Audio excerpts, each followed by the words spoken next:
Hai Ibu dan teman-teman, perkenalkan nama saya Renala Prilia Semut dengan NPM 1214201210172. Di video kali ini saya akan membahas tentang anatomi dan fisiologi dari sistem respirasi. Respirasi itu apa sih? Pernafasan atau respirasi adalah suatu proses mulai dari pengambilan oksigen, pengeluaran karbohidrat, hingga penggunaan energi di dalam tubuh. Manusia dalam bernafas menghirup oksigen dalam udara bebas dan membuang karbon dioksida ke lingkungan sekitar. Apa sajakah organ-organ yang membentuk sistem respirasi? Yuk kita bahas. Organ-organ pembentuk sistem pernafasan atau respirasi yang pertama adalah rongga hidung, faring, laring, trakea, bronkus, bronkiolus, dan alveolus. Yang pertama, hidung atau nasal. Hidung mempunyai fungsi yang pertama sebagai jalan napas, yang kedua sebagai indera penciuman. Yang kita tahu, di dalam hidung terdapat yang namanya saraf pembau atau olfaktori, di mana saraf olfaktori ini adalah saraf laringeal 1 yang memiliki fungsi sebagai reseptor utama dalam indera penciuman. Saraf ini akan menerima rangsangan berupa aroma yang terbawa bersama dengan udara yang dihirup, lalu mengirimkan informasi berupa impuls. Yang ketiga sebagai penyaring udara. Jadi di dalam hidung terdapat yang namanya silia atau rambut-rambut halus yang berada di hidung, tugasnya untuk menyaring udara. Yang keempat sebagai pengatur kelembapan udara atau humidifikasi. Yang kelima sebagai pengatur suhu.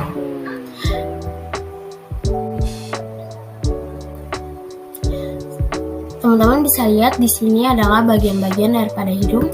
Yang pertama ada saraf pembau atau olfaktori, kemudian saraf pembau yang ke otak, silia atau rambut di hidung, selaput lendir, dan tulang hidung.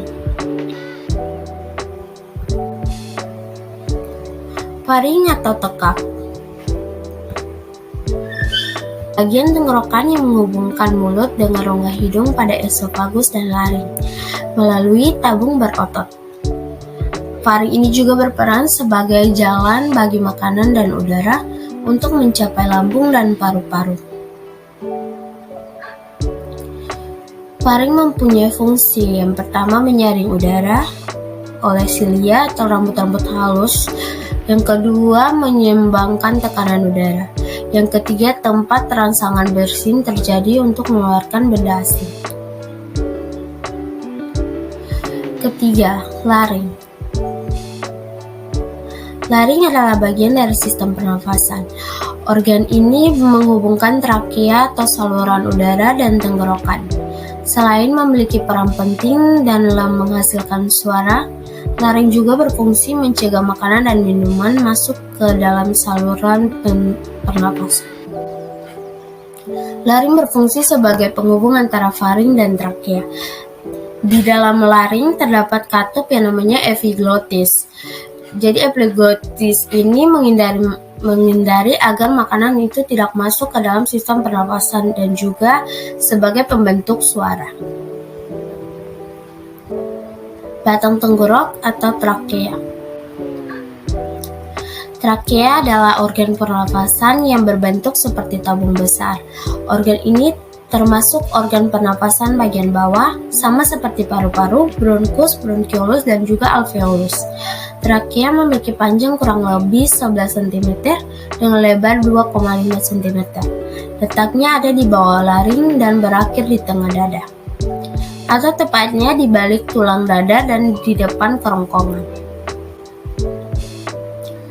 Trakea tersusun atas otot dan tulang rawan yang berbentuk seperti cincin sebanyak 16-22 buah. Tulang cincin ini membantu udara keluar dan masuk dengan lancar. Lapisan dalam trakea terdiri dari sel epitel silinder bersilia dengan sel piala. Lapisan ini memiliki fungsi untuk menghasilkan lendir atau cairan kental yang akan melindungi dinding trakea dan akan melindungi sistem pernafasan dari kotoran, bakteri, dan juga debu. Bronkus merupakan cabang batang tenggorokan yang terletak setelah tenggorokan atau trakea sebelum paru-paru. Bronkus adalah saluran udara yang memastikan udara masuk dengan baik ke trakea ke alveolus. Selain sebagai jalur masuk dan keluarnya udara, bronkus juga berfungsi untuk mencegah infeksi.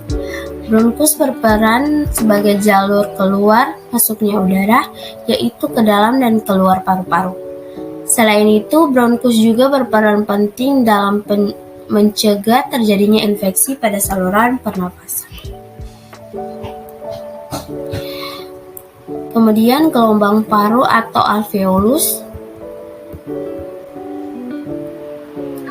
Fungsi alveolus adalah untuk mengambil oksigen yang masuk ke tubuh dan melepaskan karbon dioksida. Ketika bergerak melalui pembuluh darah di dinding alveolus, darah akan mengambil oksigen dari alveolus dan mengeluarkan karbon dioksida ke alveolus. Per menitnya, paru-paru mampu mengambil sekitar 5-8 liter udara. Ketika dalam kondisi istirahat, alveolus akan mengirim sekitar 0,3 liter oksigen ke darah dalam setiap menitnya. Alveolus merupakan saluran akhir dari alat pernafasan berupa kantong-kantong kecil seperti anggur yang berjumlah banyak. Jutaan kantong udara kecil ini terletak di ujung tabung bronkial. Ketika oksigen dihirup, kantong-kantong tersebut akan mengembang. Sebaliknya, saat karbon dioksida dikeluarkan dari tubuh, alveolus akan mengempis. Jadi sebanyak tarikan dan hembusan nafas setiap harinya, sebanyak itulah alveolus bekerja. Dalam proses respirasi terbagi atas dua.